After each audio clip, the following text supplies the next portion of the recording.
আমি দিদির উপরে বিভিন্ন আঙ্গিকের উপরে ছবিগুলো এঁকেছি, তার বিভিন্ন ভঙ্গিমার উপরে। তার মধ্যে ওনার যে কর্মকাণ্ড তার মধ্যে একটা ক্যানভাস আমি করেছি। রবি শঙ্করজি আর বিসমিল্লাহজির উপরে লাইন টাইন। এর আরেকটা আমি এঁকেছিলাম, সেটা দিল্লিতে বিক্রি হয়ে গেছে, সেটা হরিপ্রসাদ চৌরাসিয়াজি আর শিবকুমার শর্মাজির উপরে ছিল, ওটা বিক্রি হয়ে গেছে। এই লাইনটা এখন রয়েছে। আর আমার নাম শান্তনু বন্দ্যোপাধ্যায়। कोलकाता के Birla academy of art and culture में आयोजित आर्ट एग्जीबिशन करेज इन कैनवस आज अपने अंतिम दिन पर है। इस स्पेशल एग्जीबिशन को प्रसिद्ध आर्टिस्ट संतनु बंद्योपाध्याय ने प्रस्तुत किया है।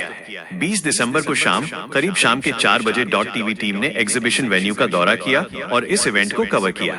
इस एग्जीबिशन में दर्शकों को आर्ट के माध्यम से करेज, इमोशंस और लीडरशिप की एक अलग झलक देखने को मिली। चीफ मिनिस्टर ममता बनर्जी के पर्सनालिटी के कई पहलुओं को कैनवस पर पोर्ट्रे किया गया है। उनके करेज, डिटर्मिनेशन और इमोशनल एक्सप्रेशंस को कलर्स और स्ट्रोक्स के जरिए प्रभावशाली ढंग से प्रेजेंट किया गया है। 16 से 21 दिसंबर तक चली इस एग्जीबिशन को आर्ट लवर्स और कल्चरल सर्कल से जुड़े लोगों का अच्छा रिस्पांस मिला। दर्शकों के लिए ये एग्जीबिशन सिर्फ आर्ट नहीं बल्कि लीडरशिप और इमोशंस को महसूस करने का एक अनुभव रही। करेज इन कैनवस ने एक बार फिर साबित किया कि आर्ट केवल देखने की चीज नहीं बल्कि महसूस करने की लैंग्वेज भी है। আমি ছোটবেলা থেকেই ছবি আঁকি, কিন্তু কোনোদিন কোনো মাস্টারমশাইয়ের কাছে আমি ছবি আঁকিনি।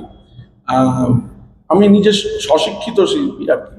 আমার বিভিন্ন জায়গায় সোলো হয়, যেমন আমাদের একাডেমি অফ ফাইন আর্টসে আমার পরপর 2 বছর সোলো করেছি, আর এবারে বিড়লা আর্ট অ্যান্ড কালচারে আমি সোলো করছি।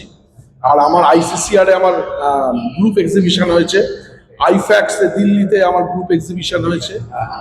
তা ছবিটা হচ্ছে আমার প্যাশন।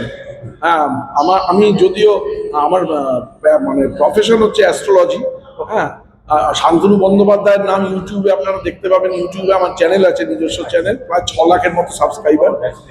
তা এখন আমি এটা হচ্ছে আমার প্যাশন, ছবি আঁকাটা। আর আমার প্রায় তন্ত্রের উপরে প্রায় 25টা বই আমি লিখেছি, সেগুলো অ্যামাজন, ফ্লিপকার্টে বিক্রি হয়। ওটা তন্ত্রের। আর ছবির জন্য এটা হচ্ছে আমার প্যাশন, ছবি আঁকাটা হচ্ছে আমার প্যাশন, মানে নেশা যাকে। আপনারা যদি আসেন তাহলে খুব ভালো লাগবে। আমার কালকে অবধি, আগামীকাল অবধি আছে। তা আগামীকালের পর তো শেষ হয়ে যাবে। যদি আগামীকালে একটু সময় সুযোগ বের করে আপনারা একটু আমার এখানে এসে দেখেন আমার ছবিগুলো, তাহলে আমার প্রচেষ্টা সার্থক বলে আমি মনে করি। What is the difference between Delhi audience and Kolkata audience regarding your painting? Delhi audience অবাঙালি অডিয়েন্স ম্যাক্সিমাম।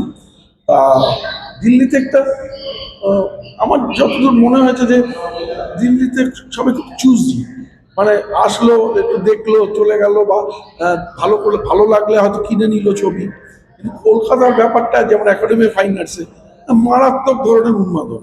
হ্যাঁ, তারা ছবি রীতিমতো, অনেক প্রচুর মানুষ ছবি বোঝেন, তারাও ঢোকেন, কলেজ পড়ুয়ারা ঢোকেন, আর্ট কলেজের ছেলে মেয়েরা সেখানে ঢোকেন, বড় বড় প্রতিযোগিতা লোকেরা সেখানে ঢোকেন। কিন্তু বিড়লাতে এসে আমার যেটা মনে হলো, বিড়লাতে কিছু সেলিব্রিটিরা মেইনলি দেখতে আসে বিড়লাতে। হ্যাঁ, এবং সাধারণ মানুষও আসেন, এবং এখান থেকে ছবি বিক্রিও হয়, এখানে স্টোর আছে, সেখান থেকে ছবি বিক্রিও হয়।